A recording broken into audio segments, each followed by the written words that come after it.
Pocahontas, Arkansas. Just made the 40-minute drive up here from Jonesboro to go to college. And classes were canceled because of this. The short time I was inside, my car was almost covered with snow.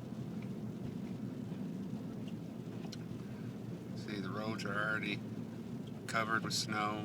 It's getting compacted.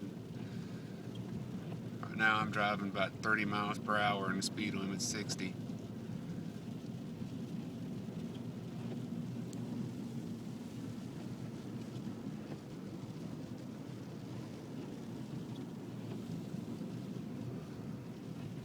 You can see, you can't even see the tracks from the car in front of me.